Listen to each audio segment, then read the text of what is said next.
en surcos de dolores, el bien germina ya. Cesó la horrible noche, la libertad sublime derrama las auroras de su invencible luz. La humanidad entera que entre cadenas gime comprende las palabras del que murió en la cruz.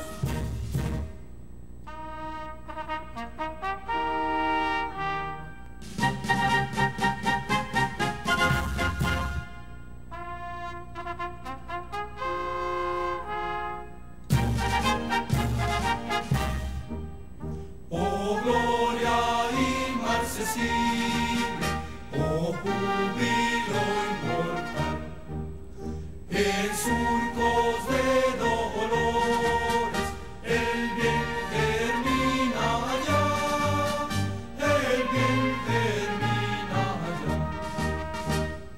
Oh gloria inmarcesible, oh júbilo inmortal, en surcos de dolores el bien germina ya.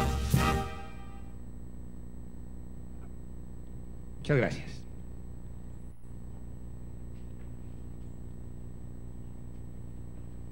Para iniciar entonces nuestro programa vamos a darle la palabra al doctor Juan Carlos Lancheros. Él viene en representación del doctor Jorge Eliezer Ballesteros, senador de la República, miembro de la Comisión Séptima Constitucional, y es uno de los senadores que tiene autoría en uno de los proyectos de ley estatutaria de salud. Una de las personas que en el Congreso le ha dedicado mucho tiempo al trabajo de la salud. El senador Ballesteros se ha excusado porque tenía ya otro evento justamente en el día de hoy. Él tiene que estar dirigiendo ese evento y por eso se ha excusado. Pero sabemos de las calidades académicas del doctor Juan Carlos Lancheros. Le decimos bienvenido y tiene el uso de la palabra, doctor Juan Carlos. Muy buenos días, muchísimas gracias,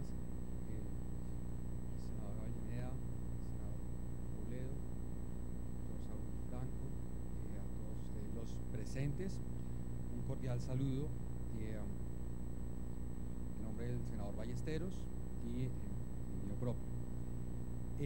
La presentación que voy a hacer tiene como objeto fundamental hacer dar una visión general sobre uno de los proyectos, básicamente el presentado por el senador Ballesteros, en compañía con el senador Roy Barreras, rotulado con el número 48 de 2012.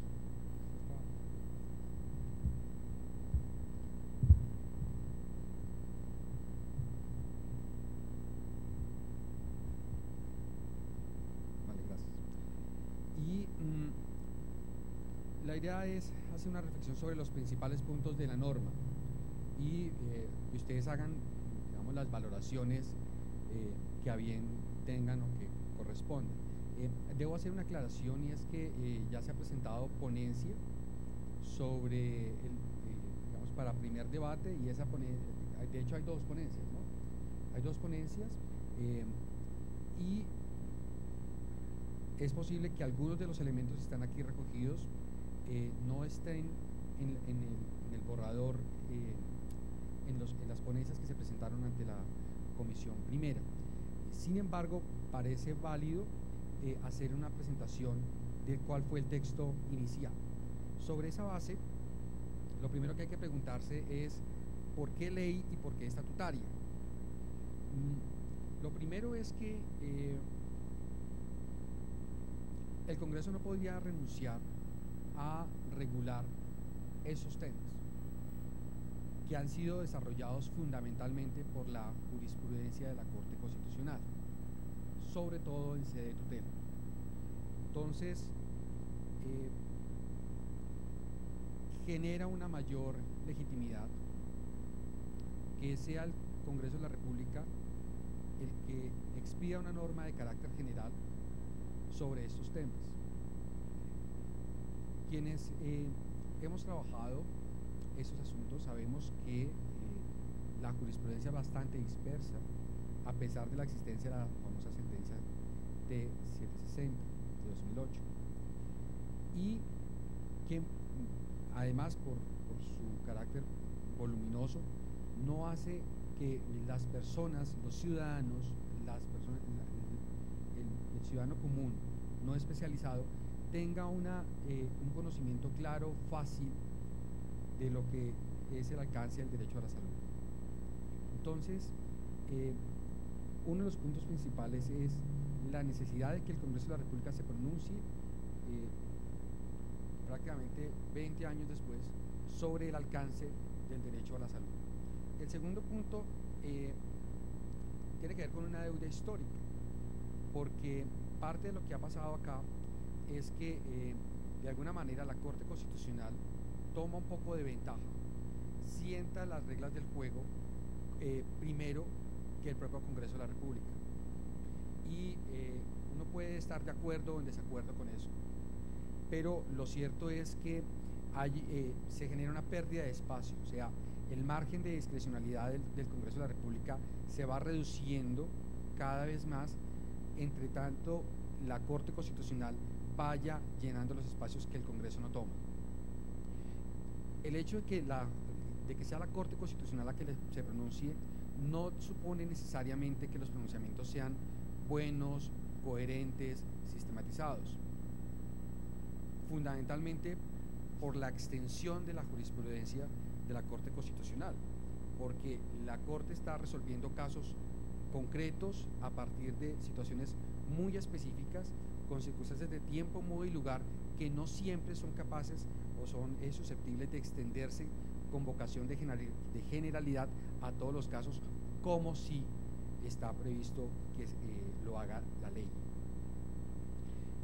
Un tercer punto es que esta, digamos, ley estatutaria recoge los puntos esenciales de la sentencia T760, y desde esa perspectiva es importante destacar que de alguna manera este proyecto tiene una visión minimalista, es decir, busca un acuerdo sobre mínimos, y el que busque un acuerdo sobre mínimos apunta a un contenido que no sea extenso, porque está pensado para los ciudadanos, para que lo entiendan.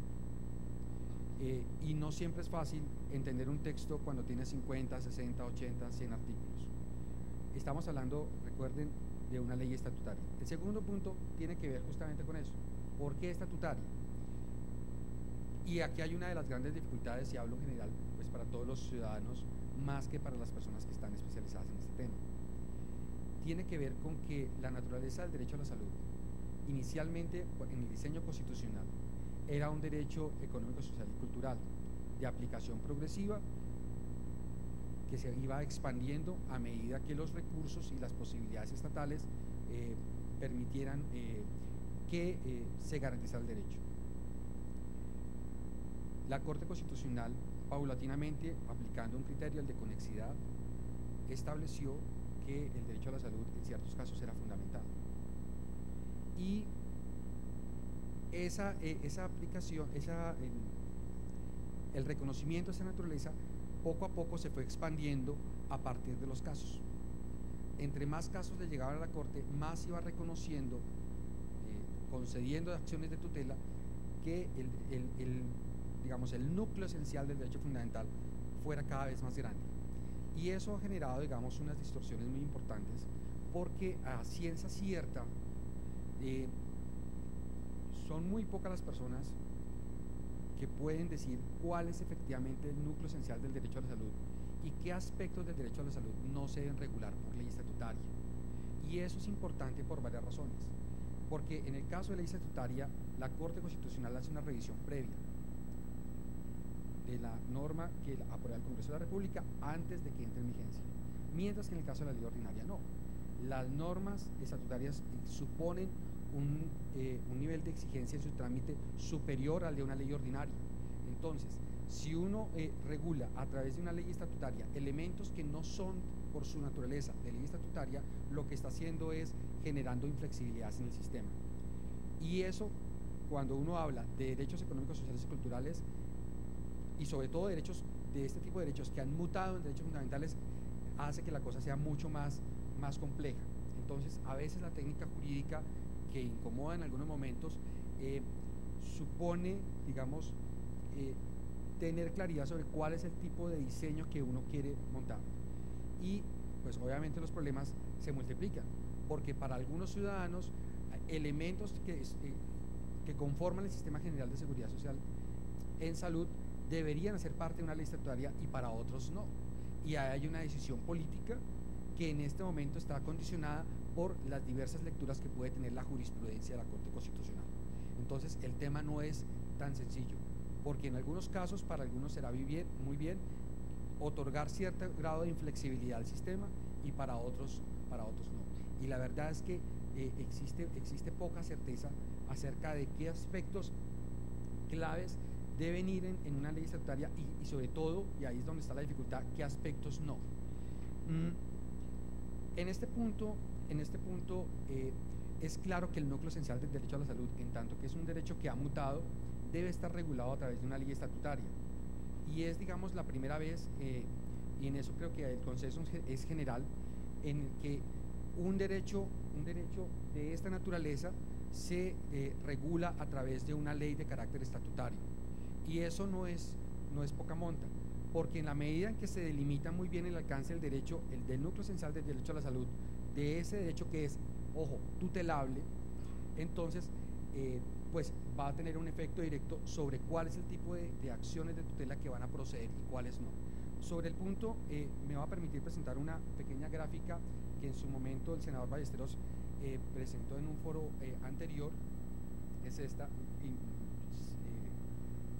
Me importa fundamentalmente la tendencia que ustedes observan en pantalla, y es la línea azul es el número de acciones de tutela que se han presentado, y los números rojos son el número de acciones de tutela en salud que la Corte ha resuelto. Entonces, lo que uno observa es que la proporción de acciones de tutela que se han fallado sobre temas de salud es alto. Fundamentalmente llega al 26.14%, son datos de la Defensoría del Pueblo. Eso es preocupante. Puede llegar a ser, digamos, reflejar un aspecto bueno, positivo, en el sentido de que efectivamente la gente acude a unas acciones de tutela para que se le garantice el derecho a la salud, pero también refleja una gran problemática, y es que las personas sienten la necesidad de acudir a la acción de tutela porque los mecanismos ordinarios no son suficientes para garantizar los derechos. Entonces ahí hay un problema. El segundo, y ahí hay también una solución o una respuesta que uno puede dar, y es reforzar el sistema, digamos, de cómo funciona el sistema administrativo, si uno lo quiere llamar de esa manera, para evitar que las personas tengan la necesidad de acudir ante un juez constitucional para que sea este juez el que les garantice el derecho a la salud. Y ahí hay una apuesta, y seguramente es una posición política que el Senado de la República, la Cámara de Representantes van a tener que definir si apostar por un sistema en el cual la principal garantía sea la acción de tutela, o apostar por sistemas diferentes que privilegien otros mecanismos distintos a la judicialización. No es un tema sencillo y obviamente no es un tema pacífico. La segunda gráfica que quería presentar tiene que ver con el reflejo de una perversión. La perversión, no se nota, leeré las cifras, tiene que ver con el número creciente año a año de tutelas que buscan fundamentalmente que el juez garantice la prestación de un servicio o de un medicamento, o la entrega de un medicamento que ya está incluido en el POS. Y eso es un porcentaje que supera el 64% en régimen contributivo y el 70% en el régimen subsidiado, lo cual es pues una vagabundería.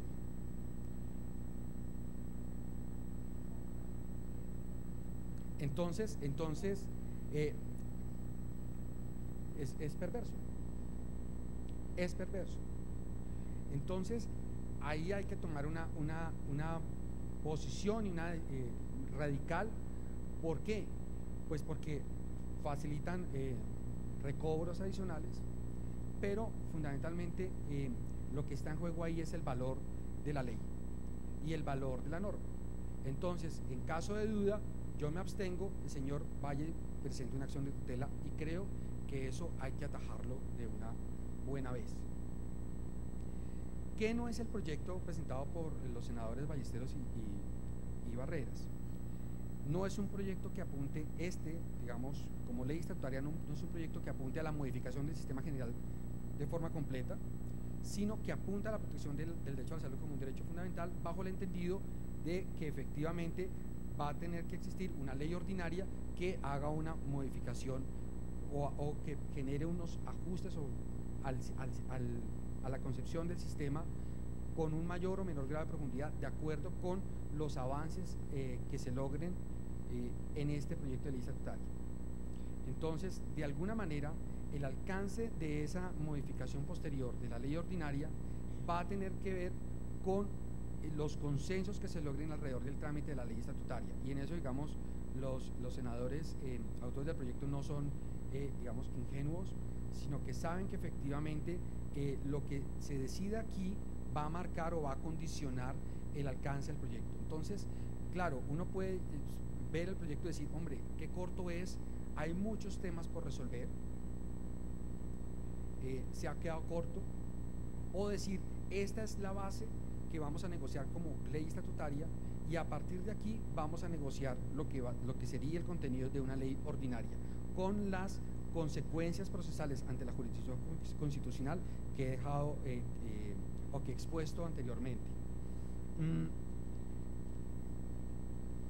El proyecto es un proyecto sencillo en su estructura, habla del objeto, que es fundamentalmente proteger y garantizar y materializar el derecho fundamental a la salud de toda la población colombiana. Y miren un poco la estructura. Desde el punto de vista de definiciones, cosas que parecen tontas, incorporan las definiciones que lo que hacen es que todas las personas hablen el mismo idioma. Uno puede llegar a estar o no de acuerdo con todas las definiciones que se plantean en el proyecto, serán objeto de discusión, pero por lo menos ponen un punto común sobre qué discutir, y no como está ocurriendo ahora, que cada cual entiende los términos como el abogado de turno o como la sentencia descontextualizada que se cita lo afirma. Entonces, es importante ver cómo funciona la estructura del proyecto. Segundo, contiene o consolida unos principios fundamentales entre los cuales o a los cuales se deben someter todos los actores del sistema sin excepción, pero incorpora dos fundamentalmente: el principio pro homine, muchas gracias, y el principio pro paciente, que en caso de duda se privilegie la salud del paciente. En materia de derechos y deberes, efectivamente reconoce el ámbito de garantía de los usuarios, pero también establece unas obligaciones que los propios consumidores o pacientes deben asumir. Plantea la idea de un plan único de beneficios, plantea la idea de un fondo único pagador, plantea la idea de una central única de recaudo, y dos puntos finales, plantea la necesidad de generar unos indicadores en materia de salud, de cuál es el efecto que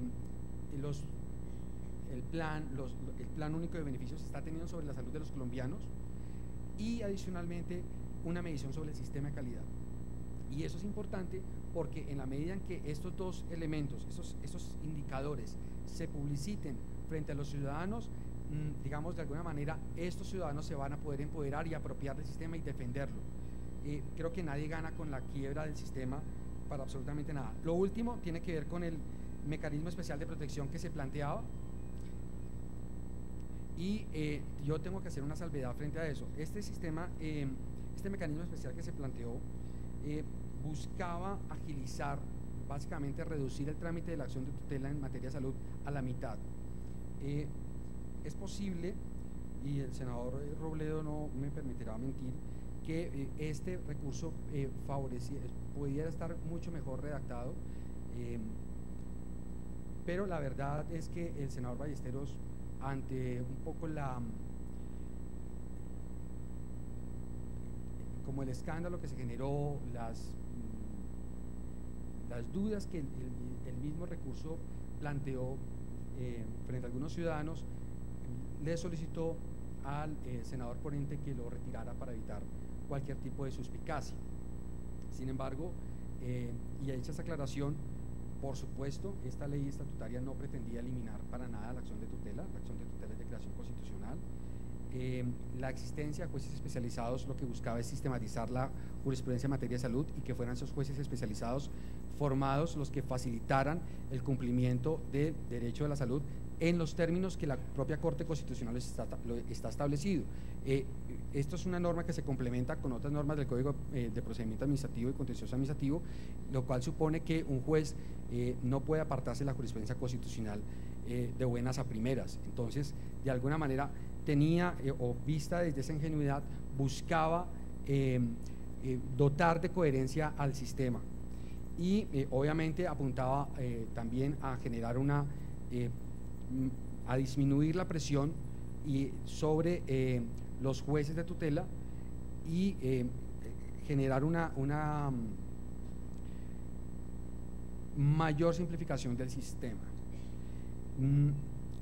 En resumen, ¿qué era lo más importante del proyecto? Uno, ¿o qué es lo más importante del proyecto?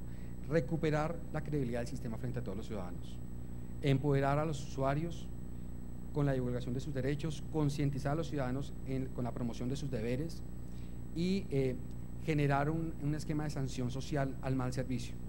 Y yo creo que eso también es muy importante, dando obviamente mayor seguridad jurídica y coherencia al sistema y dejando, digamos, en el tintero que el éxito de un sistema de salud eficiente no es que la acción de tutela sea eficiente para garantizar el derecho a la salud, sino que no haya necesidad de acudir a este mecanismo extraordinario de protección constitucional para que el derecho de salud de todos los colombianos se vea garantizado. Pues, senador, muchísimas gracias por su tiempo y su paciencia. Gracias a usted. A usted, doctor Juan Carlos Lancheros, muchas gracias. Vamos ahora entonces a seguir con otro proyecto de ley, el proyecto de ley 105/2012, dentro de los cuales está como autor el doctor Jorge Enrique Robledo. Como todos sabemos, el doctor Jorge Enrique Robledo es senador por el Polo Democrático Alternativo. Bienvenido, doctor Jorge Enrique, muchas gracias. Bueno, yo empiezo por agradecerles a todos ustedes estar esta mañana aquí con nosotros, al doctor Luis Carlos Avellaneda, promotor de esta audiencia, también mis agradecimientos a todos quienes van a intervenir, pues unos saludos muy especiales. Yo soy uno de los congresistas que firmamos un proyecto de ley estatutaria en salud que realmente tiene origen en una unidad muy grande que hay de personas interesadas y de organizaciones interesadas en el tema de la salud, que se llama la Alianza por un Nuevo Modelo de Salud. Ese es, digamos, lo que nosotros hicimos fue colaborar, pues estando de acuerdo por supuesto con el proyecto y su importancia, pero digamos que nosotros firmamos porque los compatriotas que hicieron todo ese esfuerzo no podían hacerlo, pero quiero insistir que ese es un proyecto respaldado por las centrales obreras, por la Federación Médica, por la gente del Comité de Seguimiento al fallo de la Corte Constitucional, etcétera. Los detalles de ese proyecto los va a explicar y seguro que lo va a hacer mejor que yo el doctor Saúl Franco, que está aquí. Yo voy a hacer algunos comentarios sobre ese proyecto, pero más sobre, en general, este tema de la salud, y me voy a detener en controvertir, o por lo menos en plantear algunos asuntos en lo que tiene que ver con lo que tiene que ver con lo que yo he llamado los proyectos del santismo, los proyectos pues de ley estatutaria del santismo, que son básicamente el primero que presentaron los senadores Ballesteros y Barreras, que ya se acaba de mencionar aquí, y el último, que es la ponencia que presentó el doctor Armando Benedetti. Ese es un poco el esquema de lo que voy a desarrollar. Bueno, lo primero es insistir en la gravedad de la crisis. Yo creo que este es un tema que no podemos dejar de plantear los que estamos interesados aquí. Yo pienso que lo que tenemos en salud es algo así como un paciente terminal, o sea, la gravedad de lo que está ocurriendo es pasmosa. Unos fenómenos de corrupción que nos pienso yo, nos avergüenzan ante el mundo civilizado, unas condiciones laborales de médicos y enfermeras y demás trabajadores de la salud inicuas, un país donde la gente se está enfermando y muriendo de males que la medicina sabe curar, y una crisis financiera pavorosa de las propias EPS, del mundo de las IPS, tanto públicas como privadas. Yo diría que es difícil encontrar una situación peor. Pues podría detallarla más, pero yo pienso que con esto puede ser suficiente. Diría además, si este es, pienso yo en este momento, el centro del debate, o se está volviendo el centro del debate, lo único bueno que le ha pasado al sistema de salud desde que se creó hace ya casi 20 años fue la acción de la tutela, los fallos de la Corte Constitucional y la tutela. Eso es lo único que explica por qué esto todavía no es peor, porque finalmente a punta de tutelas y de fallos de la Corte se creó una especie de nuevo derecho que lo llamamos el no pos. O sea, teníamos el pos, que era el derecho de la ley 100, y a punta de tutelas se creó el no pos. O sea, hoy se enferma y se muere un poco menos de gente por causa de la ley 100, en buena medida por esta realidad de la tutela. Aquí hay un debate de fondo que se expresa en los proyectos que están planteados, incluido el del senador Avellaneda. En Colombia hay dos grandes teorías para explicar la crisis de la salud. Una es la que yo llamaría la teoría de todos los gobiernos que ha habido en estos años, que es la teoría de las manzanas podridas. ¿Sí? Esto está muy bien, pero las manzanas podridas, y entonces el problema es que hay unas personas, malas personas, que no proceden como deberían proceder. Yo no voy a negar que aquí hay cantidades inmensas de manzanas podridas, eso pues no lo pongo en discusión. Pero lo que sí ponemos en discusión es que creemos que el asunto es más grave todavía, que hay un problema estructural. Este fue un árbol que nació torcido. Y nació torcido, lo podríamos explicar de mil maneras, pero el tiempo no nos da. Y lo resumo en una sola cosa. La ley 100 no es la ley para la salud de los colombianos, sino para el negocio financiero, de la intermediación financiera con la salud de los colombianos. Son dos cosas completamente diferentes. Una cosa es una ley para brindar salud y otra cosa es una ley para ganar plata con la salud. Una cosa es un gerente de un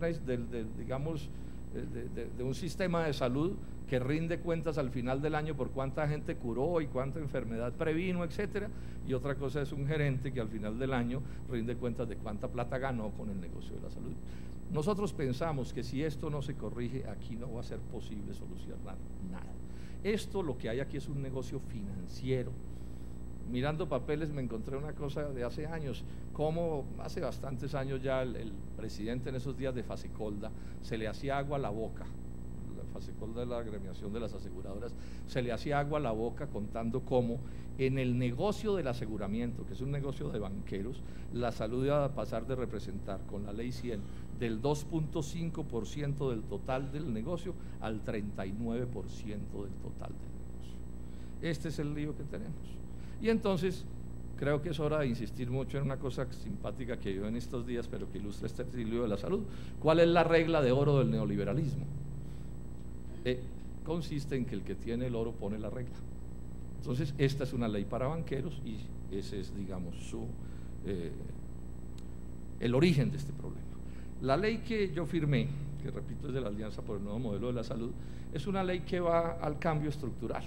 Repito, se va a explicar más adelante, pero básicamente lo que plantea es no más intermediación financiera, administración de los recursos sí, pero no más EPS entendidas, pues como eso está entendido hoy, que es un mecanismo de intermediación. En Colombia, el sistema de salud del magisterio, que tiene derechos superiores a los del resto de los colombianos, funciona sin EPS.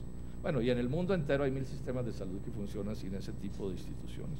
Planteamos también con toda claridad que no debe haber POS, es decir, que los servicios de salud deben ser los que necesite el ciudadano, excluyendo solo cosas como cosméticas y ese tipo de cosas, pero en general todo lo que tenga que ver con salud se debe atender. Pensamos que en el mundo de las IPS deben actuar instituciones públicas y privadas, no es una propuesta de estatizar el sector, e insistimos en que debe haber unos derechos laborales, que es parte de la calidad del servicio, donde a los médicos y a las demás personas que trabajan allí se les garanticen todos sus derechos. Repito, eso se va a explicar con más detenimiento ahora. El lío en el que estamos entonces es supremamente grave, y aquí hay que señalar una cosa con toda franqueza. Llevamos ya más de 2 años del gobierno del presidente Santos, Y lo único que ha sucedido en estos 2 años es que este problema se ha agravado. Y se ha agravado porque el gobierno sostiene con todo dogmatismo contrario a la evidencia de que aquí esto se va a arreglar con más pañitos de agua tibia, cuando es claro que esto lo que necesita es alta cirugía. ¿Qué es lo que dice Santos al final? Que sigan las EPS, que siga el aseguramiento, que la estructura que se mantenga, el post restringido, etcétera, etcétera. Aquí le caben responsabilidades a los ministros, no hay duda, a todos, pero por supuesto que la responsabilidad fundamental tiene nombre: Santos Calderón Juan Manuel. No hay nada que hacer. Y mientras él no se decida a empezar a arreglar estos problemas, que no va a ser fáciles de arreglar, aquí no vamos a poder avanzar. Y dentro de ese panorama, yo diría que la posición del gobierno está clarísima, y es donde yo quisiera enfatizar que pongamos los ojos, porque las posibilidades que tenemos los colombianos de sacar en el Congreso de Colombia adelante proyectos de ley estatutaria, el nuestro u otro semejante que pueda haber, que está planteado, es prácticamente igual a cero. En esto tenemos que ser francos, o sea, ellos tienen un aparato pues miedoso, ¿sí? Capaz de generar todo tipo de estropicios como ha venido generando. Y entonces parte del debate, al mismo tiempo que defendemos nuestro proyecto, es que entendamos cuál es el proyecto de los otros, porque no resulta que como los malos jugadores de ajedrez terminemos, uno mueve y mueve y mueve su pieza y de pronto, uy, me dieron mate, porque no se dio cuenta que el otro también le movía piezas. Ojo entonces con lo que está pasando. Entonces voy a dedicar estos pocos minutos más a señalar qué es lo que quiere el gobierno. ¿Qué es lo que quiere el gobierno? 2 frases del doctor Alejandro Gaviria. El tiempo, 14 de septiembre de este año. Este modelo, o sea, el de hoy, el de las EPS, ni se ha evaluado en toda su dimensión, ni se le han hecho los ajustes que necesita. Yo sí creo que se ha evaluado en toda su extensión y se le han hecho como 1000 ajustes.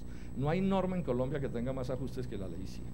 Hay que darle una segunda oportunidad, piensa él, sobre bases ciertas y serias. Bueno, yo creo que lo que hemos dicho es cierto y es serio. Y agrega, si después de eso no funciona, después de darle la segunda oportunidad, pues uno esperaría que dijera, bueno, entonces cambiémoslo. Entonces no, el doctor Gaviria lo que dice es, hay que iniciar un debate.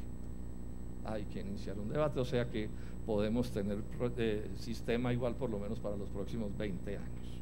Lo segundo, y este puede ser el punto más medular del debate, porque, insisto, lo único positivo que le ha pasado al sistema de salud en 20 años es la tutela.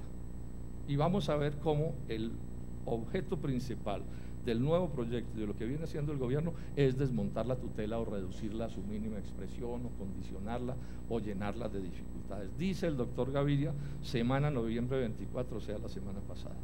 La idea es que se resuelva qué se quiere cubrir en materia de salud, que se resuelva qué se quiere cubrir, o sea, la idea del post limitado, la idea de que no se puede cubrir todo, eso es imposible, etcétera, etcétera.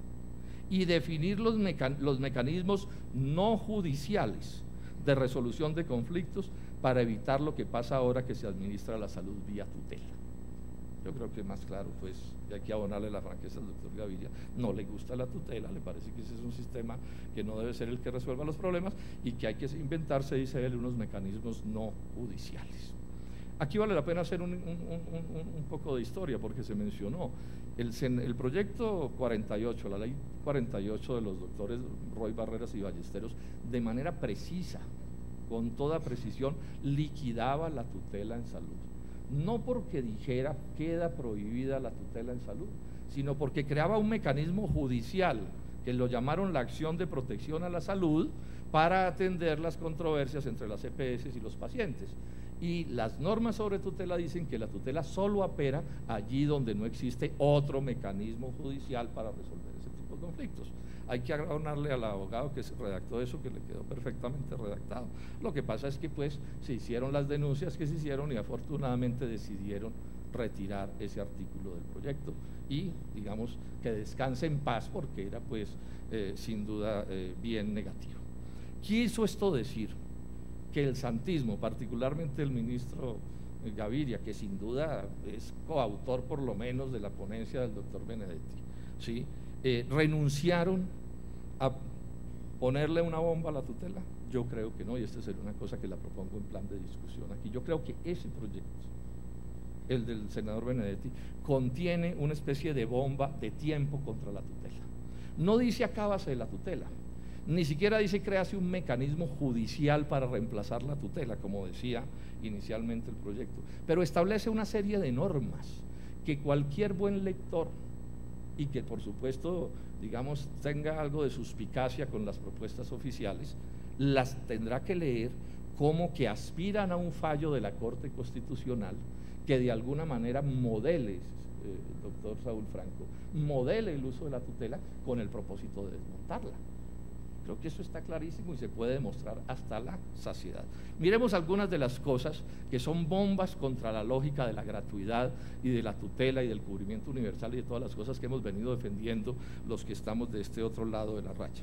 Con respecto a la gratuidad, el proyecto al que me estoy refiriendo abre la posibilidad de que exista, llamémoslo un no POS, o sea, unos servicios que vayan más allá del POS, eso está planteado.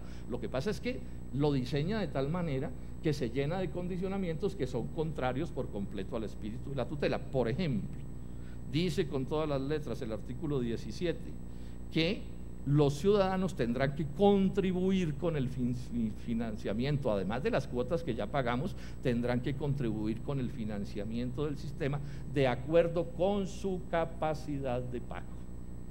Este es tema de pleito. Aquí los que sabemos de esto sabemos que ese es tema de debate. No aparece, y esto llama mucho la atención, el concepto de sostenibilidad fiscal. Es más, me parece casi que censurable que no aparezca, porque se supone que ese es un mandato constitucional y es obvio que es parte del asunto. Entonces, no aparece el concepto de sostenibilidad fiscal, pero uno lee el artículo 9 sobre sostenibilidad fiscal y le queda claro que solo se irá en atención a las cosas de los pacientes hasta allí a donde les sea permitido de acuerdo con los recursos, etcétera, etcétera.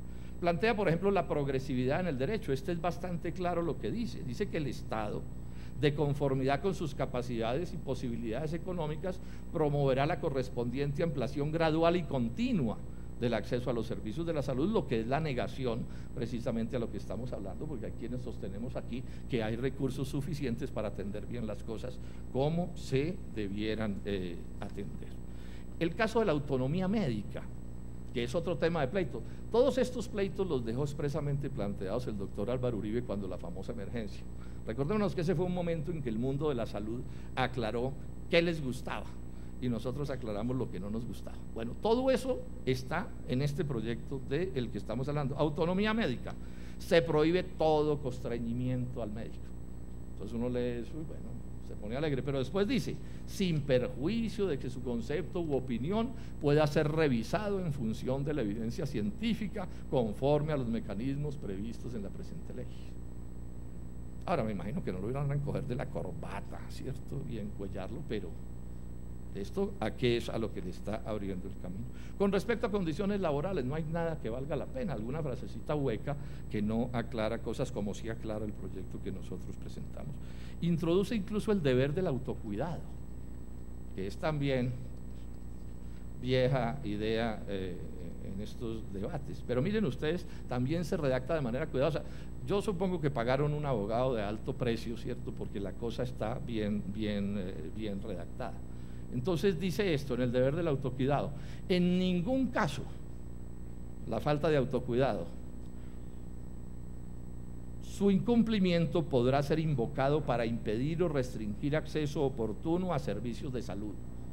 Y uno queda como tranquilo, pero agrega, servicios de salud requeridos con necesidad, o sea, ciertos tipos de servicios de salud no se podrá aplicar la práctica de la sanción del autocuidado. Crea o plantea la idea de crear un nuevo POS, ¿sí? Dice que será un POS que no será un simple listado de medicamentos. No avanza más, pero yo creo que esto está en el espíritu de lo que han venido diciendo desde hace rato, desde el ministro Santamaría, de volver al POS por, ¿cómo se llama?, por patologías. Pero recordemos cómo lo planteó Santamaría en su momento: se atenderá para lo que alcance con los recursos que haya, etcétera, etcétera, etcétera. Luego allí digamos que tampoco hay una situación verdaderamente nueva. Terminemos mirando con algún detalle el tema de la tutela. Señor ministro, buenos días. ¿Cómo funciona hoy la tutela? La tutela tiene una serie de encantos, y es que, o el primero es que es un mecanismo expedito, o sea, no es un mecanismo enredado mediante 1000 trámites, sino que es una cosa clara y directa. El paciente va, el médico tratante le formula y el paciente simplemente de ahí, si la EPS no le atiende lo que le formularon, se puede ir donde un juez cualquiera de la República y pedir una tutela y el juez falla y se acabó el asunto. Ese es todo el procedimiento. Bueno. Lo normal, obvio, es que el juez toma la decisión de acuerdo con la formulación del médico tratante, es decir, lo que hace el juez, el médico tratante dice que se necesita esto, luego se necesita esto, y se acabó el asunto. La Corte ha dicho que no hay que pasar por los comités técnicos científicos, y esto es bien importante como lo vamos a ver. Y la Corte también ha señalado que el paciente no tiene que probar que es pobre, es más, la carga de la prueba se la tiene dada a la EPS si quiere, pues, digamos, interponer recursos en este sentido, y también ha dejado claro que operan las tutelas integrales, las que quiere decir que si usted gana la tutela, le atienden los distintos aspectos del tratamiento que haya que hacerse. ¿Qué es lo que plantea la reforma que yo llamo la reforma que está proponiendo el gobierno? Ya mencioné cómo lo que intentaron, que fue acabar con la tutela por la vía de crear un mecanismo judicial, les tocó abandonar esa idea. Entonces, ahora, ¿qué es lo que hacen? Es crear un mecanismo no judicial. Luego, en el sentido estricto, no acaba con la tutela en salud, pero si el día de mañana la Corte Constitucional dice que habrá que integrar, digamos, el viejo mecanismo de tutela, por llamarlo así, introducirle los factores que están en esto, pues habrá desaparecido, digamos, el mecanismo de tutela expedito que conocemos. Yo creo que es a eso a lo que le están apostando. Y cuando uno mira entonces qué es el tipo de cosas que aparecen aquí, se crea una junta médica, ¿sí?, que la va a reglamentar y a organizar el Ministerio de Salud.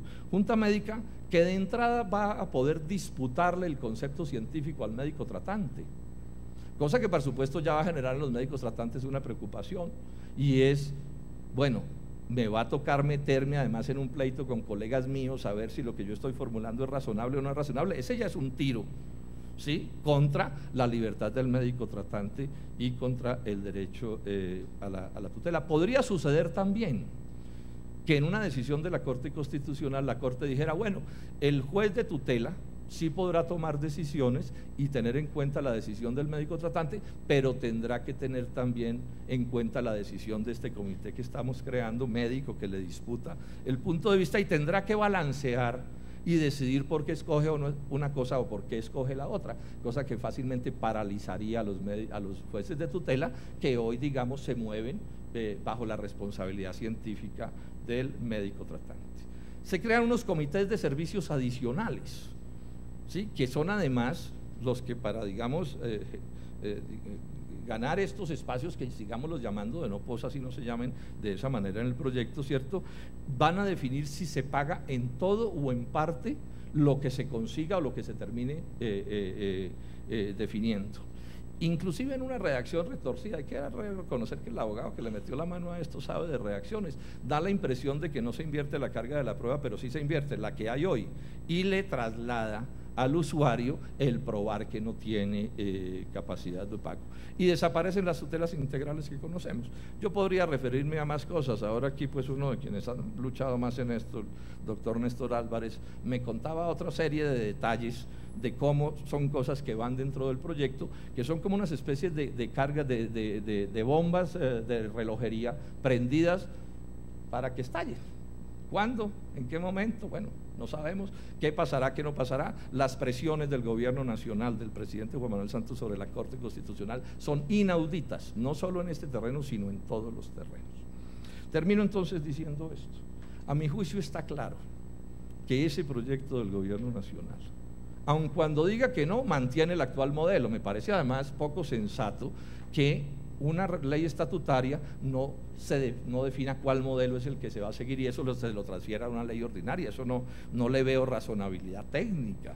Finalmente, yo creo que ¿qué es lo que hacen? Aplazar la discusión para que sea en esa ley ordinaria donde nos definan que continúa el actual modelo. Entonces yo estoy seguro, y es el llamado que le hago a quienes hemos venido en esta lucha, para que pongamos los ojos sobre este proyecto, porque pareciera ser inocente y simplemente recopilar normas, pero no lo es, no lo es. Yo llamo la atención a esto y llamo la atención a la preocupación que yo tengo, ojalá me equivoque. Yo creo que la discusión no se va a poner en el proyecto de la Alianza por la Salud ni en el proyecto del senador Avellaneda, sino que se va a poner es en este tema del gobierno, que es el que tiene el músculo político para que en las comisiones primeras y en las demás partes esto se termine aprobando. Por último, decir esto, y es un llamado que le hago al gobierno y al senador Benedetti y a la presidenta de la comisión primera. Me parecería inaudito, absolutamente inaceptable que a estos proyectos se les diera primer debate este año. Y yo creo que eso no tendría antecedentes en la historia de Colombia. Que un tema de una complejidad como este, de una gravedad como este, se pretenda ultraferrocarrilear, es el nombre que se le da en el Congreso a las cosas cuando se hacen a la carrera, me parecería increíble. Yo esperaría que por lo menos de este evento hoy saliera. Hay que lamentar que digamos no estén otros digamos de los senadores importantes de este proceso, pero pienso que el primer acuerdo que deberíamos sacar hoy de aquí es la idea de que estos temas los vamos a discutir el semestre entrante sin afanes, con tranquilidad, dándole tiempo a las universidades a opinar, al cuerpo médico, a todo el mundo, para que al final pues bueno, se vote lo que se quiera votar y las mayorías o no tendrán la capacidad de decidir, pero que por lo menos los colombianos sepamos con precisión lo que se está haciendo, porque a mi juicio este proyecto del gobierno, lejos de resolver lo que necesitamos resolver en esta pavorosa crisis de la salud, lo que apunta es digamos, a mejorar las condiciones del negocio o a hacer viable el negocio, pero no a resolver los problemas de fondo que la salud de los colombianos necesita les sea resuelta. Muchas gracias.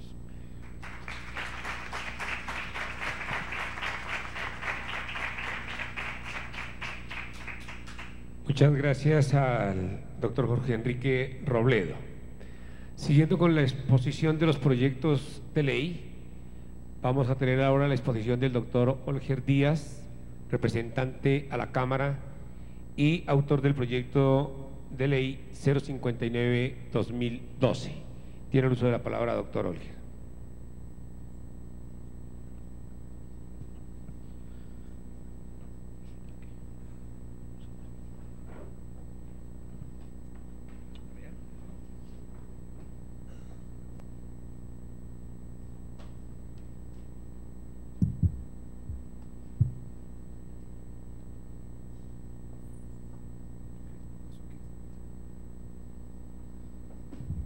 Bueno, muy buenos días a todos, un saludo especial a todos quienes nos acompañan en este importante foro, a la mesa, al señor ministro de Salud, y decirles que este foro estábamos en mora de hacerlo, que será importante, doctora Avellaneda, que pudiésemos hacer unos foros regionales, porque es importante conocer qué piensa la gente del país, desde las regiones, no solamente de lo que podamos trabajar desde Bogotá.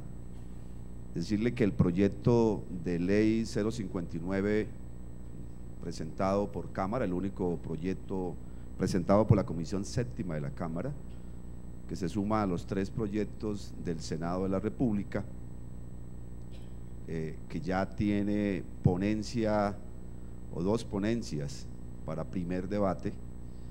Esas ponencias no recogen el proyecto que nosotros presentamos en Cámara, y de hecho cuando haga su trámite por Cámara entraremos a revisar los temas estructurales que hemos construido en nuestra experiencia como médicos, en nuestra experiencia administrativa y en nuestra experiencia como legisladores. Los autores del proyecto de ley son la doctora Marta Ramírez, el doctor Rafael Romero, y quienes habla, quienes somos médicos, miembros de la Comisión Séptima de la Cámara. Hemos escuchado hablar aquí a 2 importantes personas, un jurídico, un jurista importante que nos hizo una presentación más desde el punto de vista jurídico, y la importante presentación del doctor Jorge Robledo, quien a pesar de que no es del sector tiene un amplio conocimiento del sistema, y coincido con él en algunos aspectos de su presentación, evidentemente difiero en otros, pero lo que tenemos aquí es un problema estructural que hay que buscar resolver. un problema de una ley que en su momento, para quienes fueron sus autores, sus ponentes y quienes la votaron,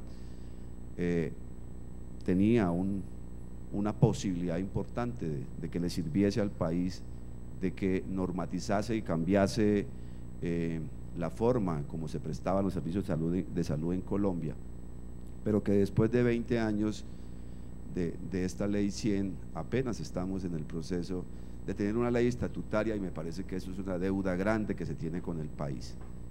Estoy de acuerdo también en que hay que hacerle una discusión a fondo para sacarla adelante, que los proyectos de ley, tal vez en los aspectos importantes coincidimos,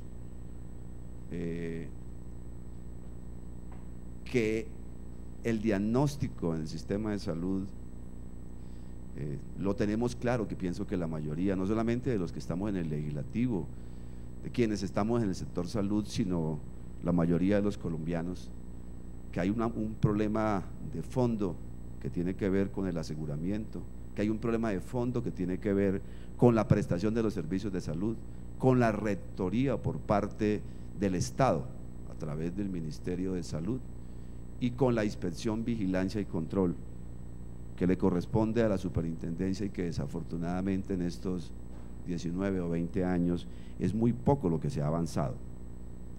El proyecto de ley presentado por nosotros busca que haya claridad con los aspectos fundamentales de lo que tiene que ver con la salud en Colombia, con la regulación, que debe ser precisa y contundente, que se redefina este sistema general de seguridad social y que se tenga una estructura jerárquica y una rectoría clara por parte del ministerio, que ha sido tal vez la invitación que hemos hecho no solamente al ministro Gaviria, sino a los dos ministros anteriores, porque la rectoría del sistema es desafortunado, hoy no está en manos, por lo menos en todos sus aspectos, en manos del ministerio.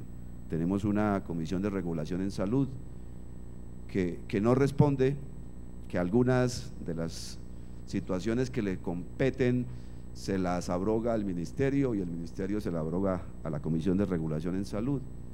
Por eso, desde la Comisión Séptima de la Cámara presentamos un proyecto de ley para eliminar la CRES. Tengo entendido que el gobierno, a través de decreto, está en el proceso de hacerlo. Sin ser abogado, y se lo he dicho al ministro, pienso que una entidad como la CRES, que fue creada por ley, debe ser eliminada por ley. Por eso presentamos proyecto de ley que está haciendo trámite en Comisión Séptima de la Cámara en primer debate.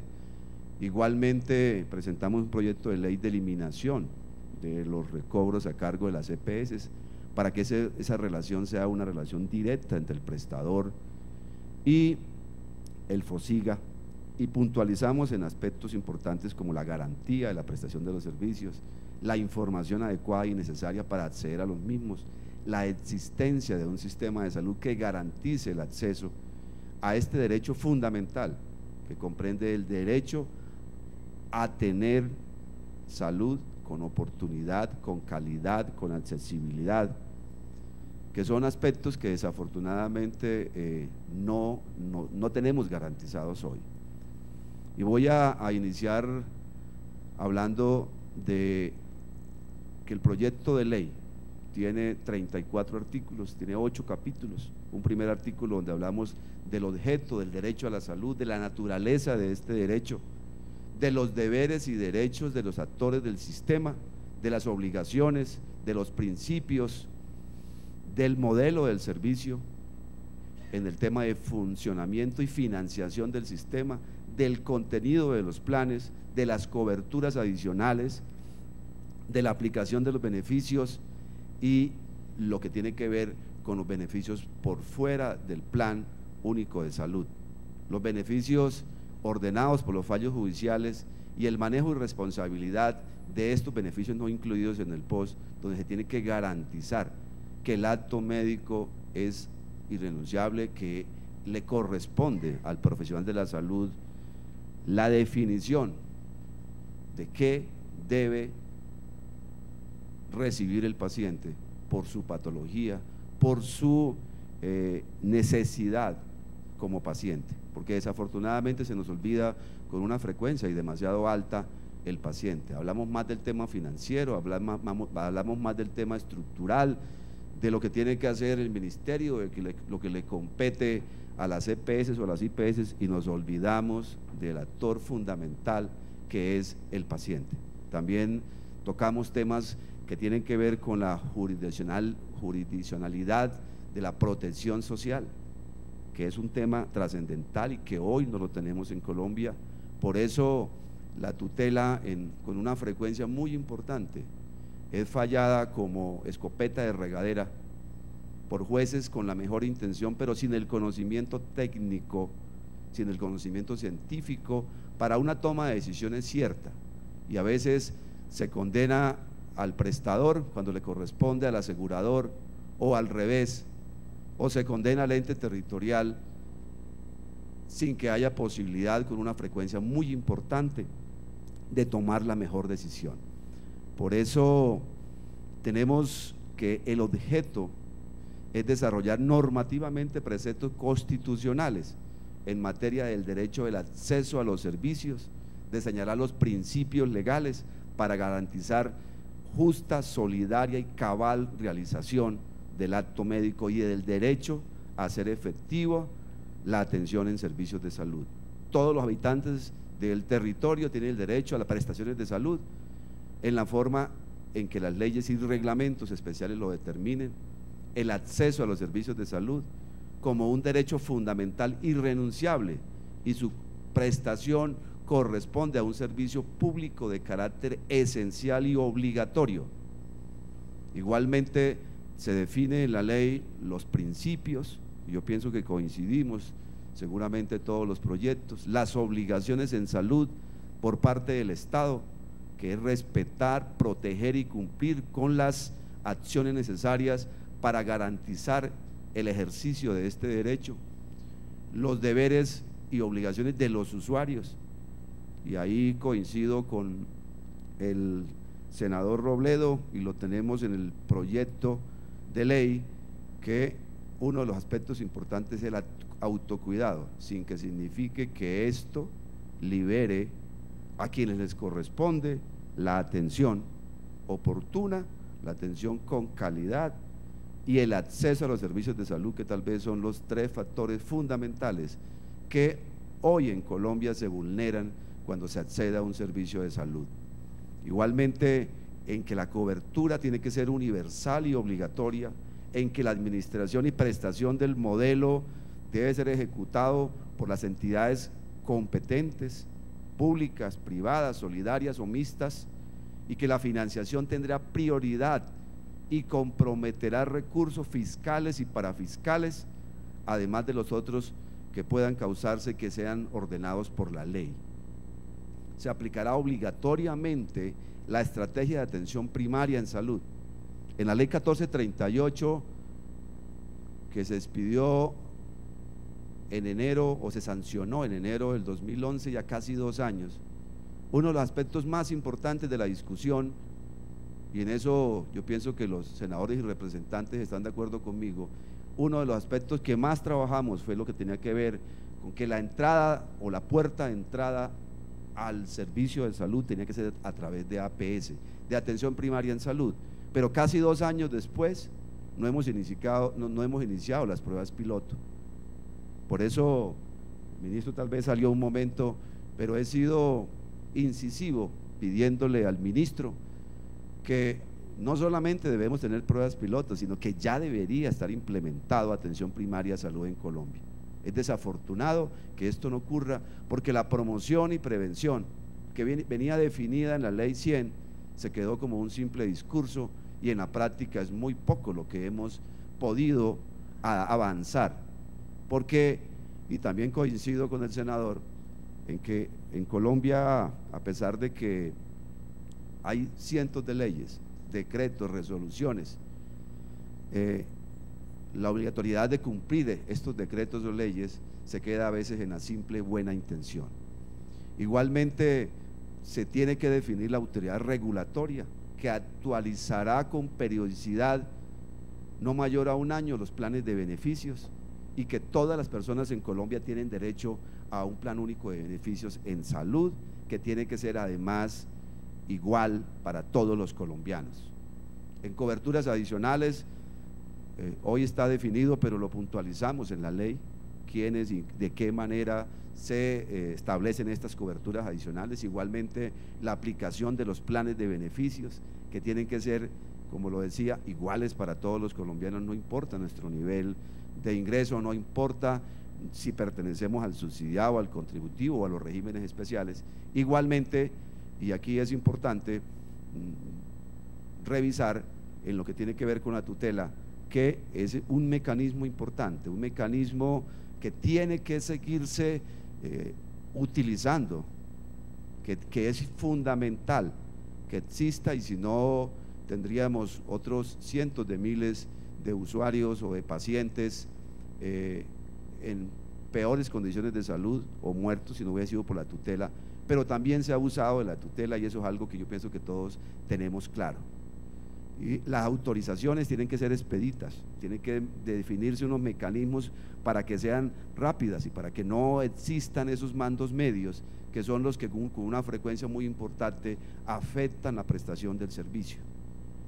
Nosotros nos descompensamos cuando aparece una publicación de un medio hablando del paciente que se murió en la sala de espera, el paciente que se murió en urgencias, pero quienes somos médicos sabemos que son cientos o miles más bien los pacientes que se mueren ya no en la urgencia ni en la sala de espera, sino en la hospitalización, en la unidad de cuidado intensivo, porque alguien no dio una autorización, porque a alguien simplemente se le olvidó